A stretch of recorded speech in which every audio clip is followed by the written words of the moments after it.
Bon, bonjour à tous et bienvenue à toutes les personnes qui nous regardent pour un nouveau live à propos de réflexion autour des becs oses, des becs qui osent, des becs qui causent, because, pourquoi, comment, parce que.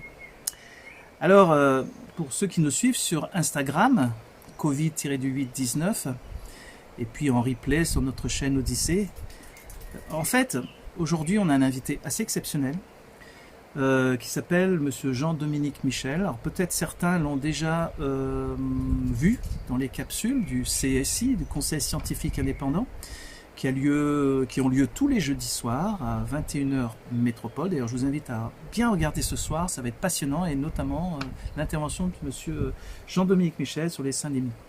Voilà, alors aujourd'hui, bonjour Jean-Michel, bienvenue donc Bonjour, aux réflexions autour des becs oses. Alors moi ça va durer 15-20 minutes, hein, parce que chacun nos occupations. Alors moi j'avais deux questions à te poser.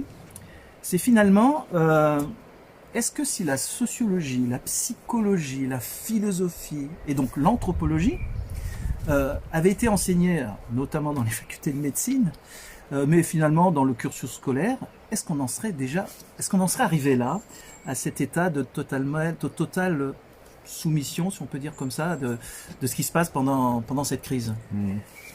Merci pour ton accueil et tes commentaires élogieux. Je ne sais pas si je les mérite, mais en tout cas, c'est vrai que c'est une période qui donne l'occasion de rencontrer plein de gens passionnants. Donc déjà, je suis ravi d'avoir fait ta connaissance. Et puis de réfléchir ensemble à un moment qui est juste sidérant dans son ampleur et dans son impact. Et pour répondre à ta question, pour moi, ce serait une évidence. C'est-à-dire qu'il y a une connaissance de soi, il y a une réflexion sur soi-même, sur ce qui nous anime, sur ce à quoi on adhère, ce à quoi on croit, qui soit se vit de manière automatique, c'est-à-dire qu'on n'y réfléchit même pas, on lit quelque chose dans le journal et on dit bah c'est la vérité puisque c'était dans le journal, soit au contraire on développe une curiosité avant même un sens critique, parce que le sens critique pour moi c'est un produit de la curiosité, et donc on s'interroge, est-ce que c'est vraiment comme ça, est-ce que d'autres personnes disent d'autres choses, est-ce que d'autres proposent des clés de lecture un petit peu différentes, dans le plaisir de découvrir et de se construire sa propre opinion. Et je pense vraiment qu'il y a une espèce d'hygiène de la pensée qui a été perdue. Alors je ne sais pas si elle a jamais existé autant qu'il aurait été souhaitable, mais notamment la psychanalyse ou des courants comme ça de sociologie un peu plus actifs la maintenaient malgré tout. L'enseignement de la rhétorique, c'est vrai que la rhétorique a disparu des programmes scolaires, et à mon sens ça a été une grande perte, parce que quand on étudie la rhétorique, on étudie comment on manipule avec le langage et le discours, quelles sont les figures qui font qu'on soit on est indigné par quelque chose, soit on y adhère même si c'est faux. Et donc tout ça c'est des clés de lecture aussi sur ses propres positionnements. Et là, c'est vrai qu'on voit un espèce d'abêtissement collectif, d'abrutissement collectif.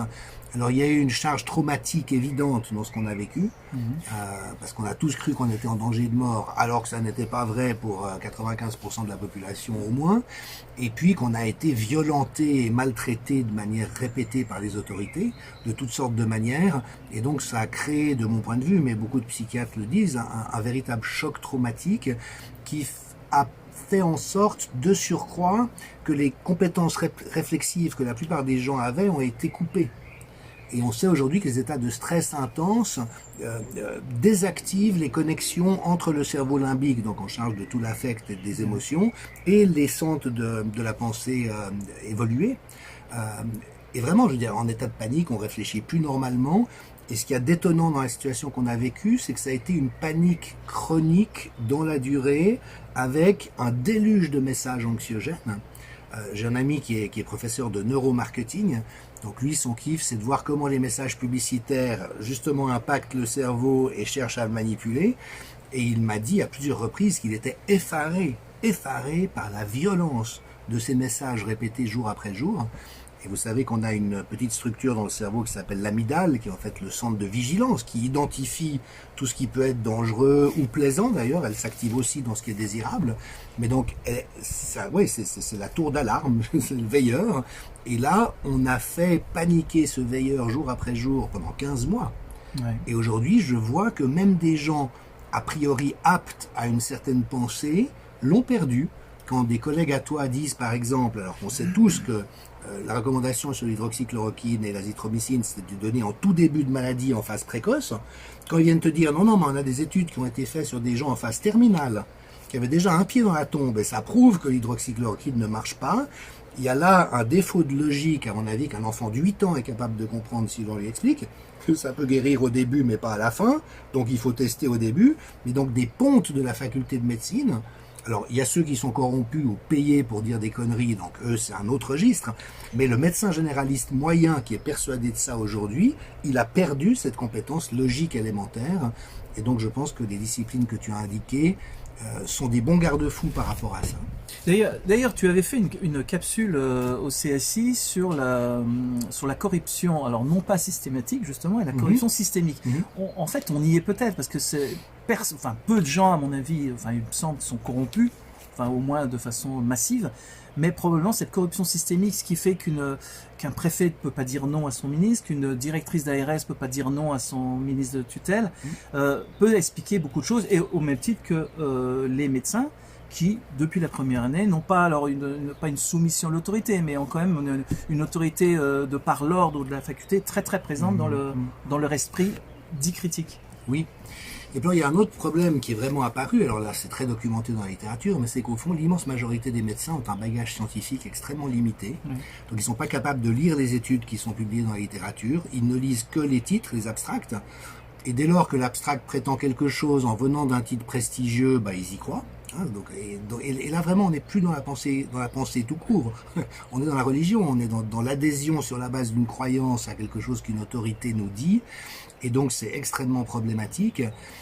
Quant au système de corruption que tu évoques, alors il est très bien documenté là aussi, moi je ne fais que dire des choses qu'on sait ou qu'on est censé savoir parce que tout le monde l'a dit, les revues médicales, les centres d'éthique des universités, la Commission européenne, l'ONU, tout le monde reconnaît qu'il y a un problème de corruption chronique extrêmement grave et qui se joue un peu à deux niveaux, c'est-à-dire qu'il y a une corruption criminelle active, c'est-à-dire des gens qui à dessein commettent ou publient des recherches qui sont frauduleuses parce qu'ils veulent s'assurer un marché, donc ça existe, et la grande faiblesse actuellement c'est les tribunaux. J'avais par exemple fait l'inventaire des condamnations des laboratoires pharmaceutiques aux États-Unis entre l'an 2000 et aujourd'hui, 944 condamnations civiles et pénales pour 56 milliards de dollars d'amende. Et ce que Peter Gotche, qui s'est fait éjecter de la revue Cochrane, avait montré, c'est qu'en fait c'est devenu un business model. C'est que les pharma font à dessein des mises sur le marché frauduleuses dont ils savent que ça va tuer des gens et causer des dégâts. Ils savent qu'ils seront condamnés, mais si ça permet d'engranger 12 milliards de bénéfices pour 1 milliard d'amendes et de dommages et intérêts, ça fait 11 milliards dans la caisse. Et donc ça a basculé vraiment dans ce registre criminel. Cela dit, merci de le préciser, l'immense majorité des médecins et des scientifiques sont honnêtes. Par contre, il y a un autre phénomène qui se passe après, qui est celui de la conformité au groupe. Et on a pas mal d'expériences en psychologie sociale. Une est très connue, c'est que tu as 5 bâtonnets de taille croissante qui sont mis dans un certain ordre. Et puis en fait, dans l'expérience, on intervertit 2 bâtonnets. Donc la séquence est rompue. Et si le groupe dit que c'est dans le bon ordre, les sujets testés comme expérimentateurs, dans l'immense majorité des cas, vont aussi dire que c'est dans le bon ordre, même s'ils savent que ça n'est pas le bon ordre. Et quand on étudie le processus psychologique, c'est pas qu'ils se disent à dessein non, ils se trompent, mais c'est trop inconfortable pour moi de m'opposer, donc je vais dire comme eux. C'est qu'il y a une espèce de sidération où la réponse je dis la même chose qu'eux apparaît sans même que la personne, la plupart du temps, ait conscience qu'elle le fasse. Et là, on a tous ces systèmes de copinage, d'allégeance, de congrès dans lesquels on est invité, d'ordre des médecins, de confréries. Et effectivement, on a pu voir notamment... tiens, je peux peut-être donner cet exemple aussi parce qu'il est tellement frappant. Un chef de clinique m'a appelé en disant, lors de la vague épidémique d'automne, ambulatoire, centre ambulatoire, j'ai décidé d'appliquer la trithérapie de Marseille. J'ai soigné 50 patients. Il y en a un seul qui est parti aux soins intensifs parce qu'on lui a prescrit trop tard, mais les 49 autres ont pu ne pas y aller. Je lui ai demandé, mais si vous n'aviez pas appliqué ce traitement, combien auraient dû être hospitalisés? Il me dit la moitié. Ça s'est su, et il a reçu l'ordre de sa hiérarchie d'arrêter. Un médecin de Marseille? Non. Non, un médecin en Suisse. Dira pas plus. En Suisse. D'accord. Et là, alors, c'est sorti dans la presse, donc il y a eu du foin, et ils ont convoqué un médiateur, et finalement, les autorités de santé n'ont pas lâché. Alors, ils lui ont finalement donné le droit d'utiliser l'ivermectine, donc c'était peut-être un mal pour un bien, mais sur l'hydroxychloroquine, étant donné les polémiques qu'il y avait eu, c'était juste inenvisageable, même si lui témoignait que la moitié des patients en étaient améliorés, enfin tous les patients en étaient améliorés, mais que la moitié aurait terminé autrement aux soins intensifs. Donc voilà, ça c'est ces phénomènes de mimétisme, et on voit malheureusement que la caste médicale est devenue une espèce de religion délirante actuellement. Et alors comment on se sort de ça? C'est difficile, ça a beaucoup de caractéristiques de la bouffée délirante, hein. Plusieurs psychiatres et Didier Raoult l'ont dit, et on a des précédents dans l'histoire de bouffées délirantes. Là, ce qui est compliqué, c'est que c'est entretenu par toute une machinerie, notamment la corruption en santé, mais après aussi tous les médias qui répètent inlassablement la doxa et qui s'attaquent de manière très ostentatoire à ceux qui osent s'opposer à la doxa. Donc après, il y a des processus de lynchage, mais qui vise aussi à montrer aux médecins ce qui se passe si jamais tu oses te dresser contre les mensonges en cours. Donc il y a vraiment un effet de répression comme ça qui est extrêmement fort. Alors comment est-ce qu'on sort d'une bouffée délirante collective dès lors qu'elle est entretenue? C'est une très bonne question, et l'anthropologue que je suis est très curieux et passionné par cette question, mais sans avoir beaucoup de réponses. Mon éminent confrère Michel Maffezoli vient de sortir un livre qui s'appelle L'ère des soulèvements, où il dit que qu'au fond, dans son analyse, c'est une espèce de baroud d'honneur d'élites qui ne sont plus des élites. Parce qu'au fond, le propre d'une élite, c'est d'être au service du collectif. Il y a toujours des élites dans toutes les sociétés, mais en montrant une direction qui en vaut la peine. Et quand les élites se sont perverties au point de ne plus être intéressées que par leur intérêt personnel, appliquent un autre standard aux autres et à eux-mêmes, il faut quand même rappeler qu'un certain nombre des grands opposants au traitement de Marseille, quand des proches sont tombés malades, ils l'ont appliqué. Ou quand eux-mêmes ont été malades, ils y ont eu recours. Donc là, on est dans ce double standard qui est vraiment une pourriture de la notion même d'élite au service de la communauté. Et donc Michel Maffezoli pense que cette élite en plein effondrement essaye d'une manière crispée de rester à tout prix aux commandes, mais d'une manière qui est tellement fausse, malhonnête et toxique qu'il va y avoir des explosions de violence, alors probablement très spontanées. Mais effectivement, le drame actuellement pour moi vis-à-vis des autorités, c'est que comme ils ne tiennent compte de rien, ni des pétitions, ni des avis éclairés, ni de la meilleure science, qu'est-ce qui reste si ce n'est la violence? Et malheureusement, alors même que Macron vient de se faire gifler et que tout le monde hurle que il a quand même éborgné et mutilé des centaines de jeunes dans le cadre de la répression des manifestations des Gilets jaunes. Donc au moins Macron, il n'a pas perdu un œil ou une main. Mais on dit que ça c'est de la violence, mais c'est rien au regard de la violence que la population subit depuis 15 mois de la part d'élites corrompues. Donc forcément qu'il va y avoir une résolution un peu climaxique comme ça, mais sous quelle forme? D'ailleurs, avant de lancer une gifle, j'imagine que la personne qui l'a faite, à l'origine de cet acte, a dû subir une violence extrême envers lui-même, sa famille, ses proches, etc. On n'en vient pas à gifler un président de la République comme ça. Alors, on ne va pas trop durer très longtemps. Il y a une question qu'on se pose, nous, à La Réunion, c'est que monsieur le préfet, hier, a bien dit que, contrairement à ce qui avait été établi, c'est-à-dire que pouvoir voyager sans motif impérieux qui serait levé au 30 juin, eh bien il a dit non, finalement ça sera remis à une date ultérieure, sans préciser la date, parce que les Réunionnais, semble-t-il, se font peu vacciner, aux alentours de 20%, et il a dit non, Métropole C40, vous êtes des mauvais élèves, des mauvais gars, il va falloir quand même continuer ces motifs impérieux, sauf pour les personnes vaccinées. Le prétexte, c'est cette fameuse immunité collective, puisqu'on dit qu'elle ne peut pas être faite naturellement par le virus, mais donc il faut un vaccin. Est-ce que tu peux nous en dire un peu plus? En discutant avec un des mathématiciens du CSI, c'est Vincent Pavant, on a l'impression que cette notion d'immunité collective que tout le monde répète en boucle, que ce soit les professionnels de santé ou les patients, est basé sur une espèce de dogme très très ancien, aux alentours, tu me corrigeras, de 1920-1930. Enfin, est-ce que tu peux nous en dire un peu plus quand même ça? Oui, volontiers. Alors peut-être juste un petit propos préliminaire, c'est qu'effectivement, c'est un des autres motifs de cette crise, c'est qu'on voit que les critères changent en permanence et de manière complètement arbitraire. Donc par exemple, une des bases de la santé publique, c'est quand on prend des mesures, on évalue leur efficacité, puis on corrige le tir au besoin. Alors là, par exemple, le confinement, il a été montré que ça n'avait pas d'effet ni sur l'épidémie, ni sur les hospitalisations, ni sur la mortalité, que les pays qui n'avaient pas confiné s'en sont pas sortis moins bien que ceux qui l'avaient fait. Pour l'instant, ça n'a pas du tout remis en cause ce dogme. Et ce qu'on voit également, c'est ces barèmes ou ces critères qui changent en cours de route et qui effectivement sont très problématiques sur le plan de la démocratie, parce que ça donne l'impression que ces élites, entre guillemets, dont on parle, peuvent en faire à leur tête. Et qu'elles décident un jour ceci, un jour cela, elles n'ont pas à se justifier, elles n'ont même pas à s'appuyer sur une science qui tient la route. Et en ce qui concerne l'immunité collective, alors je ne sais pas à quelles études tu te réfères, moi celle que j'ai à l'esprit c'est l'épidémie de rougeole dans les îles Féroé en 1874, si je me souviens bien. Donc c'est un petit peu antérieur, mais finalement on a observé que au moment où à peu près 75% de la population avait été infectée, l'épidémie s'est arrêtée. Et donc ça a donné cette croyance que dès lors que suffisamment de gens avaient développé une immunité, ben effectivement, même s'il restait encore un cheptel infectable, si j'ose dire, au sein de la population, vu qu'on parle d'immunité de troupeau, et ben c'était un peu le barème qui devait s'appliquer dans tous les cas, mais j'ai envie de dire que tous les meilleurs microbiologistes nous ont dit d'emblée que c'était totalement arbitraire, que ça correspondait à certaines maladies mais pas à d'autres. Il y a par ailleurs différents types d'immunité, l'immunité cellulaire, l'immunité humorale. Donc voilà, c'est une question extrêmement complexe. Mais ce qu'on voit en tout cas, c'est que la réponse administrative et politique n'est pas honnête. Comme par exemple quand l'OMS change la définition de l'immunité collective pour nier l'immunité naturelle, alors qu'on sait que l'immunité naturelle est beaucoup plus solide, et beaucoup plus robuste et beaucoup plus durable.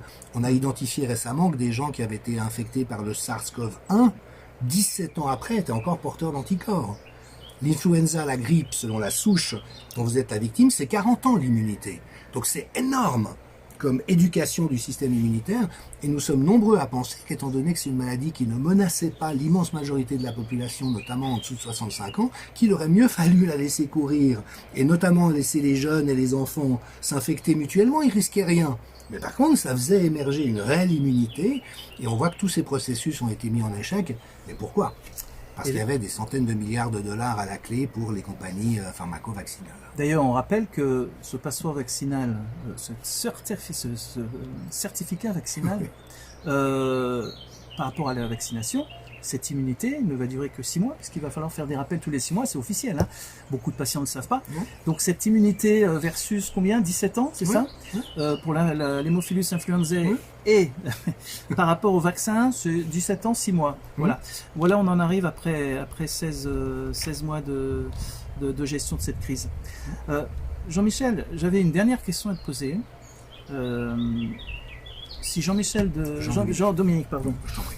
J'ai déjà appelé Bruno, Vincent Pavant, Bruno, Jean-Dominique.